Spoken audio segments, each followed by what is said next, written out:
Welcome to Your Legacy Stories podcast. Your host, Natalie McQueen, helps people from all walks of life to create, live, and preserve their legacy for future generations to enjoy. Natalie's mission is to help you craft the legacy you deserve, encourage you to live it to the fullest, and then preserve it for future generations to enjoy. On this show, her guests share moments of purpose, gratitude, wisdom, and tradition, and of course, their legacy stories.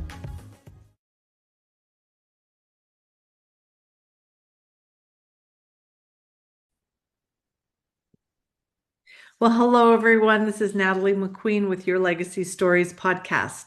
Today, we are spotlighting one of our authors, Mr. D.G. Saphir Hopton, and he has his book, Creating a Co-op Village.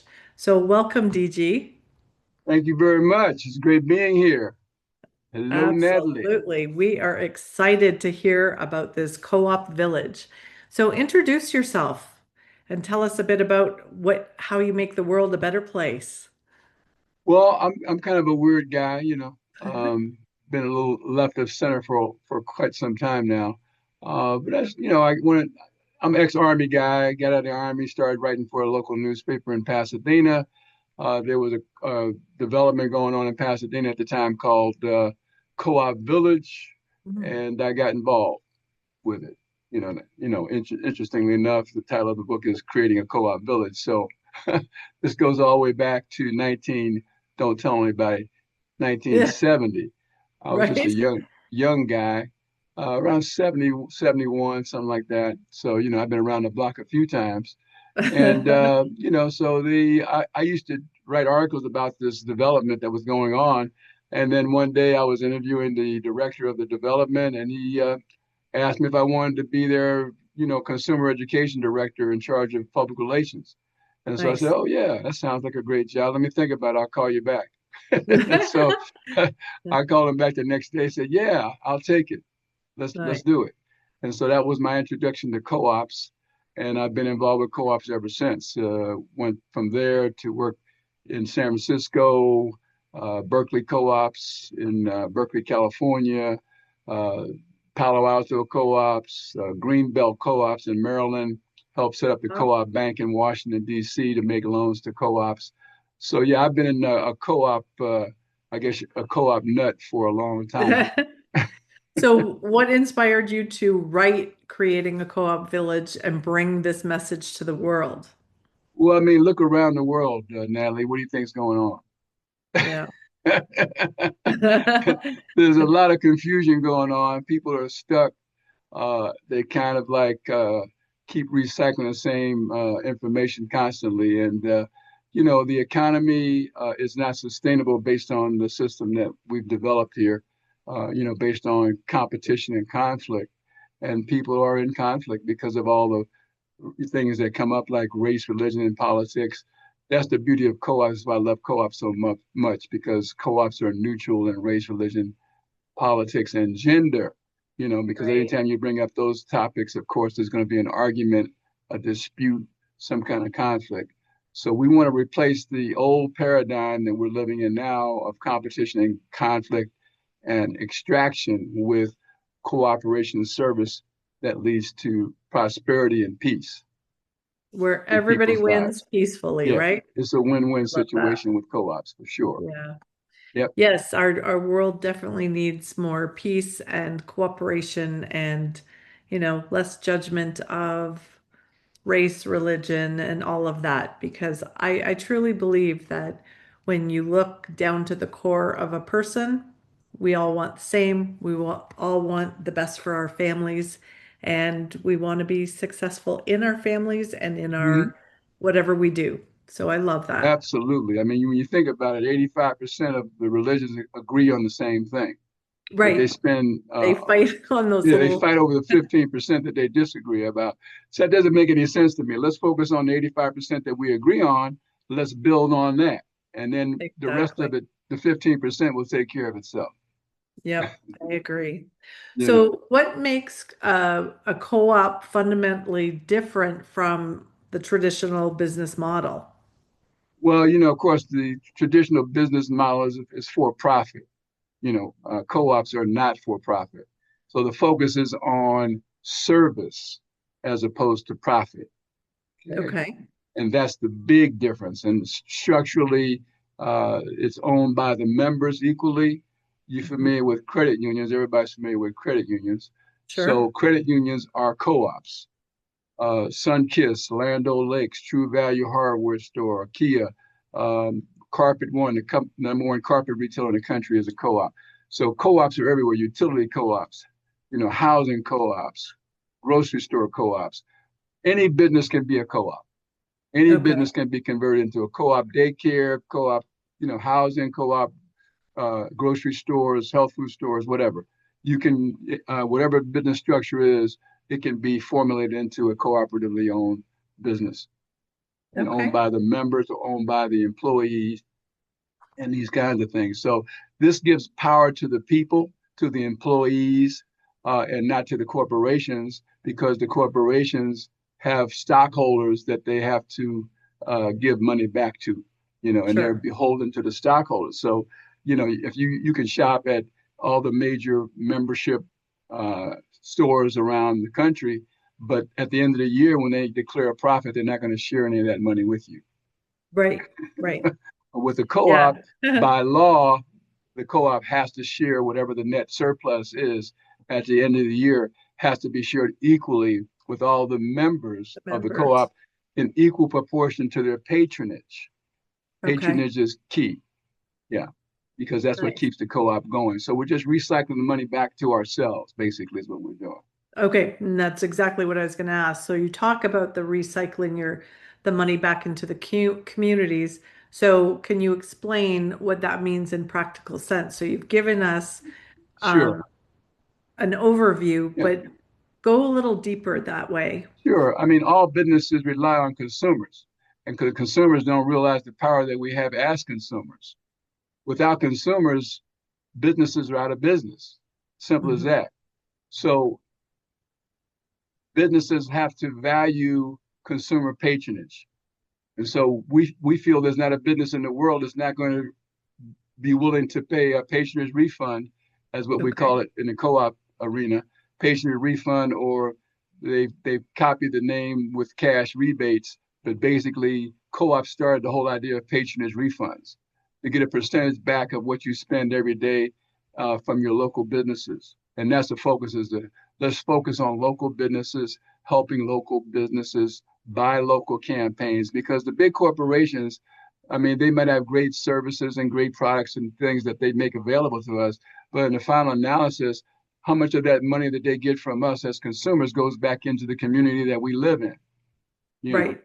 So we work with the Buy Local campaign, Chamber of Commerce's, merchant associations, to help local businesses, think global, buy local. And so that's the Okay. focus, because that's going to create jobs in the community. That's going to create economic development. That's going to create entrepreneurship opportunities, and create a tax base, strengthen the tax base in local communities and things like this, which is what we need to do. We've got to do this because they look at the big corporations, they're buying up each other. They're Right. conglomerates. The Right. big And guy one buys up, gets bigger, bigger, and yeah, bigger. big guys buying up the Yeah. little guys, and pretty soon it'll be like 10 corporations in the world that control everything, Yeah. and we'll be stuck with whatever they offer us. So unless we come together as consumers and help ourselves, we're going to be at the mercy of these big corporations, and that's not a good thing. So Right. co-ops is So, a way of alleviating that challenge and right. overcoming it, and being So the more co-op model, self-reliant. Be more oops, self-reliant. Yeah. I'm sorry. Go exactly. ahead. That's so the co-op model you're saying like really helps individuals and communities. So go a little deeper there where it helps reduce some our poverty and creates long-term stability. Well, let me put it to you this way. If you recycle water, do you need water? No. If you Right? recycle glass, do you need glass? Yeah. If you No. recycle plastic, do you need plastic? Mhm. Well, money's the same thing. If you recycle money, do you need money? Right. We're chasing dollars because we keep giving the money away to people who don't give any of it back. So if we Okay. were able to create up a circular system, which is the co-op, where we buy and sell from each other, then we don't have that problem because all the money goes back to the co-op, which we own collectively. So Yep. we are creating prosperity. It's a self-perpetuating prosperity vehicle, co-ops are. And that's the beauty of co-ops because it's a closed system approach. And it can work in any political system. It can work under the capitalist system. It can work under democratic system. It can work under communism. It can work under socialism. It is a entity in and of itself that is created by the people themselves that they own equally together, and all that Nice. money is recycled back to them. So it's a beautiful thing. It's a wonderful Yeah. thing. It's really a golden parachute, as I say, because we see all the conflict going on in the world. Unless we have a way to sustain ourselves, and co-ops are a sustainable system because we are creating our own reality in effect. We decide what products that we want to buy and sell to each other. The merchants that we set up in the community as merchant members of the co-op, those people are also members of the same co-op. So now the Okay. merchants and the consumers are working together instead of fighting each other or being apart from each other or trying to take advantage of each other. And so that's the beauty, and you can help eliminate a lot of the overreach by corporations trying to get your business and this kind of thing. Even though they may offer you a better deal, you have to think beyond that because do you own the company? Are you going to share in Right. the revenues at the end of the year?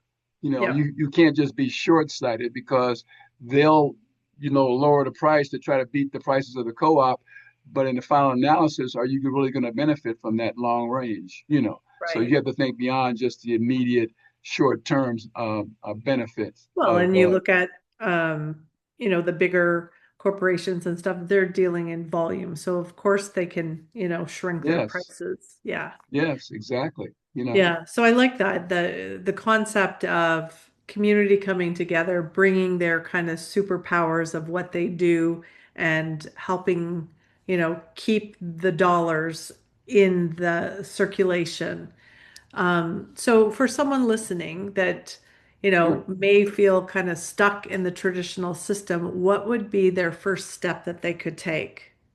Well, the first thing to do is if you're not a member of a credit union, join a credit union. That's the first Yeah. step, you know, and everybody knows what a credit union is. And people go to credit unions because they have better rates than banks have. Okay. So we encourage people to experience the co-op experience through the credit union. And then that's the first step. And then from there, you can get the information that you need. In the book, we have resources mentioned in the book where you can actually, go inside the book and find out who to call. You know, Okay. not Ghostbusters, but you can you'll find That out could what. be a co-op, couldn't it? Yeah, right. Yeah. Ghostbusters co-op. But yeah, information is in the book on who you can call. The National Cooperative Business Association in Washington D.C. Which is a organization that works with co-ops around the country. You got the National Cooperative Bank that makes loans to co-ops. So there's a lot of resources out there that people can plug into, and the book is a Okay. good resource for that. Shows you a lot of what's going on within the co-op community.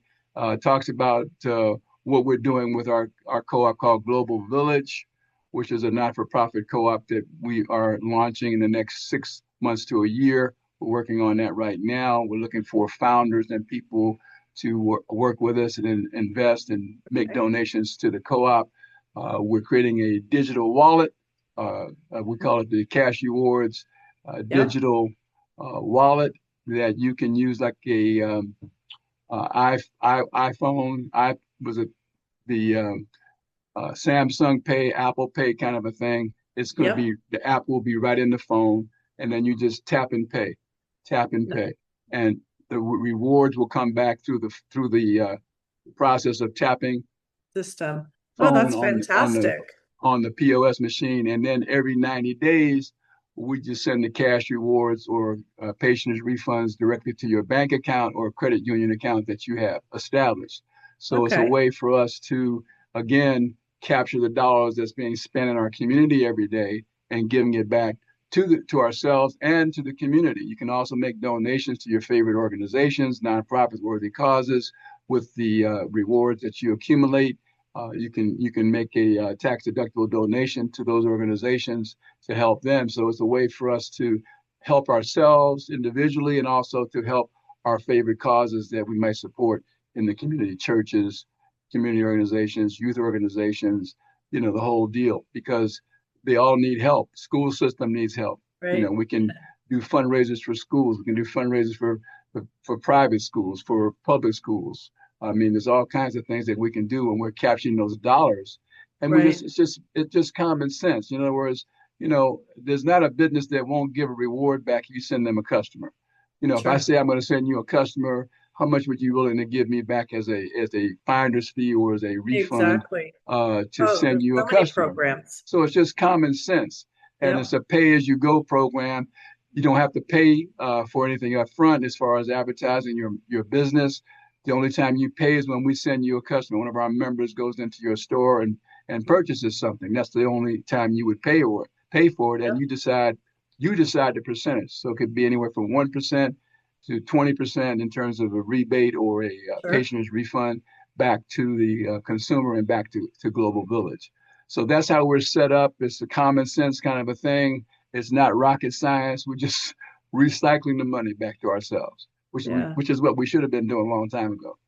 Right. No, I think it's an amazing concept. And I think that, business owners and people that maybe don't think this is for you, I would highly recommend that they reach out to you and have that conversation. Get a copy of the book and have that conversation because you Exactly. never Yeah. know how it could fit in um, to your business. Exactly. And then merchants can refer the merchants, and we can all join the party. And Right. it's like we want to do a pilot program in various cities where the merchants join the program, and then the consumers and the citizens in those cities join the program. Then the money is being recycled on a regular basis through that Global Village Co-op system, and so that the when we need money for parks and recreation, when we need money for this, that, or the other thing, there's money that will be there all the time in a special fund that we're going to create, via the city fathers and other people that can work with us to help empower the community through economic development. Nice. Yeah, Well, very nice. Well, you're fun you're stuff. creating legacy on your own there. So I'm going to ask you a couple legacy Doing questions. the best we can. Yeah. So what I call your legacy list.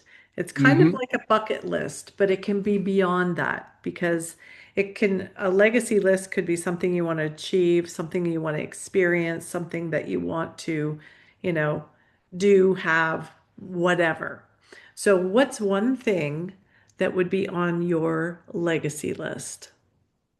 Well, to what I'm doing basically is to help people see the power of cooperation and service, as opposed to competition and conflict.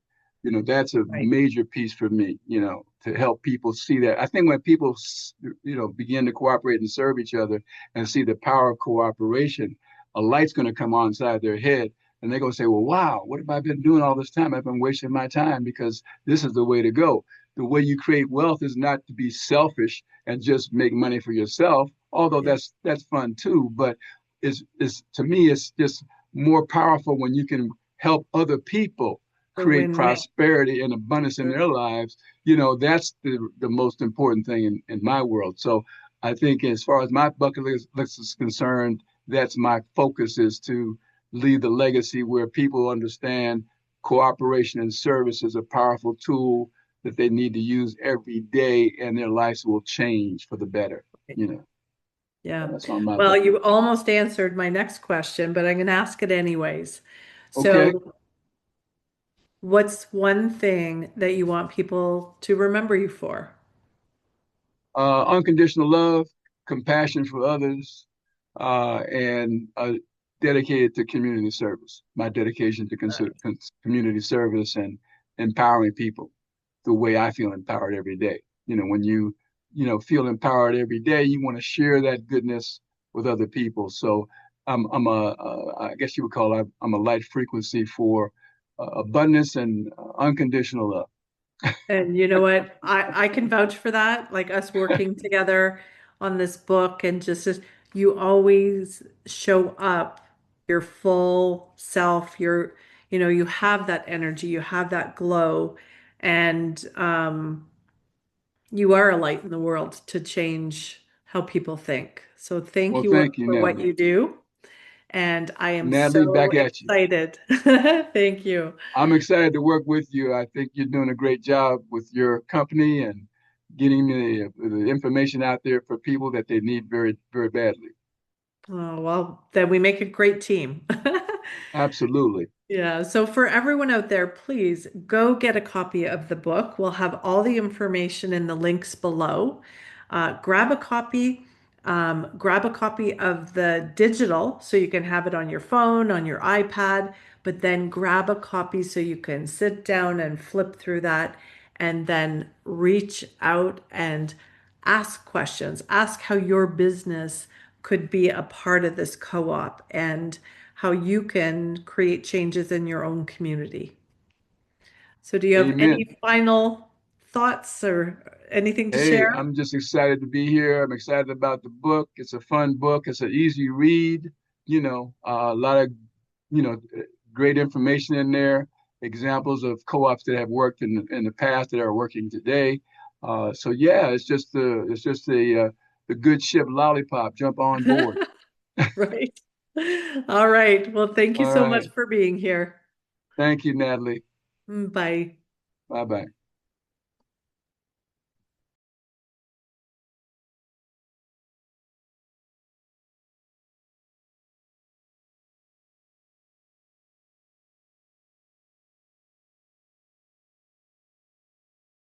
Thank you for joining us for another episode of Your Legacy Story Podcast. If you would like to share your legacy story with Natalie or get your legacy book started, please reach out at giftsoflegacy@gmail.com. Be sure to add My Legacy Stories in the subject line. We would love to help you share your legacy message out to the world. Natalie would like to invite you to join our private Facebook group, Create Your Legacy Life. She shares tips on book publishing, ways to create and leave your legacy, and she interviews the most amazing legacy creators, sharing their moments of purpose